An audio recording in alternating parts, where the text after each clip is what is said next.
ലോകം മുഴുവനുമുള്ള മലയാളികൾ ആവേശത്തിമിർപ്പിലാണ്. 2020 ലോകകപ്പിൽ ഇന്ത്യയുടെ കിരീട നേട്ടത്തിൽ ആവേശത്തിമിർപ്പിലാണ് രാജ്യം മുഴുവൻ. ചെന്നൈയിലും ആരാധകർ ഇന്ത്യൻ ടീമിന്റെ നേട്ടം ആഘോഷമാക്കി. മനേഷ് മൂർത്തി തയ്യാറാക്കിയ റിപ്പോർട്ടിൽ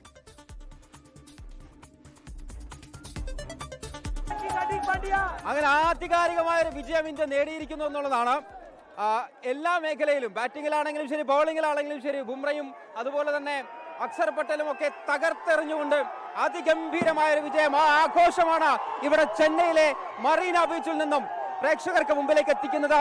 അത്ര ഗംഭീരമായ ഒരു വിജയം, അതിഗംഭീരമായി ഇതാ മൂന്നാമത്തെ കപ്പിൽ മുത്തമിട്ടിരിക്കുന്നു. MS ധോണിക്കും രോഹിത് ശർമ്മയ്ക്കും ശേഷം സൂര്യകുമാർ യാദവ് ആൻഡ് കമ്പനി ഇതാ കപ്പെടുത്തിരിക്കുന്നു. 2026 T20 വേൾഡ് കപ്പ് ഇതാ മുത്തമിട്ടിരിക്കുന്നു ഇന്ത്യ എന്നുള്ളതാണ് ഏറ്റവും പ്രധാനപ്പെട്ട ഒരു കാര്യം. ആ ഒരാവേശം നോക്കൂ, ഇത്രയധികം ജനങ്ങൾ വൈകുന്നേരം മുതൽ 6 മണി മുതൽ ഇവിടെ കാത്തു നിന്നിരുന്ന ജനങ്ങളാണ്. ഈ ഒരു ആഘോഷത്തിന് വേണ്ടി മാത്രമായിരുന്നു അവർ കാത്തു നിന്നിരുന്നത് എന്നുള്ളതാണ് ഏറ്റവും പ്രധാനപ്പെട്ട കാര്യമെന്ന് പറയുന്നത്. ആ ഒരു ആവേശം സഞ്ജു സാംസണിന്റെ ചിറകിലേറി അഭിഷേക് ശർമ്മയുടെയും ഇഷാൻ കിഷന്റെയും ഒക്കെ അതിഗംഭീരമായ ഒരു ബാറ്റിംഗ് പ്രകടനം.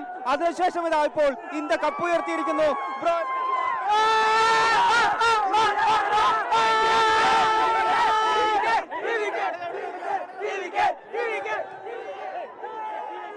എന്നാലും അത്ര ഗംഭീരമായിരുന്നു വിജയം എന്നുള്ളതാണ് ആ ഒരു ആവേശത്തിൽ നിന്ന് നമുക്ക് മനസ്സിലാക്കാൻ സാധിക്കുന്നത്. എന്തായാലും ഇതാ ഇപ്പോൾ കാണികളെല്ലാം ഇവിടെ നിന്ന് ഇറങ്ങിക്കഴിഞ്ഞു, മറീന ബീച്ചിൽ നിന്ന് ഇറങ്ങിക്കഴിഞ്ഞു. വലിയ ഗംഭീരമായ ഒരു ആഘോഷം, അതിന് മണിക്കൂറുകൾ നീണ്ടു നിൽക്കും ചെന്നൈയെ സംബന്ധിച്ച്. കാരണം ചെന്നൈ അത്രയധികം ക്രിക്കറ്റിനെ സ്നേഹിക്കുന്ന ഒരു മണ്ണാണ്. ആ ഒരു ആഘോഷം തന്നെയാണ് ഇവിടെ കാണാൻ സാധിക്കുന്നത്. അത്ര ഗംഭീരമായുള്ള ആഘോഷം. എന്തായാലും ആഘോഷങ്ങൾ അങ്ങനെ തകർക്കുകയാണ് ചെന്നൈയിൽ. വളരെ ഗംഭീരമായ ഒരു വിജയം. ഈ ആഘോഷങ്ങൾ ഇനി എന്തായാലും മണിക്കൂറുകൾ നീണ്ടു നിൽക്കുമെന്ന കാര്യത്തിൽ തർക്കമില്ല. മറീന ബീച്ചിൽ നിന്ന് ശ്രീകാന്ത് ഗൗരീശ് പട്ടത്തിനൊപ്പം മനേഷ് മൂർത്തി, 24. ലോകത്തെവിടെയായാലും ഏത് സമയത്തും 24 വാർത്തകളും ഓഗ്മെന്റഡ് റിയാലിറ്റി പാക്കേജുകളും എക്സ്പ്ലെയിനറുകളും വിശദമായി കാണാൻ ഞങ്ങളുടെ യൂട്യൂബ് ചാനൽ നിങ്ങൾക്ക് സബ്സ്ക്രൈബ് ചെയ്യാം.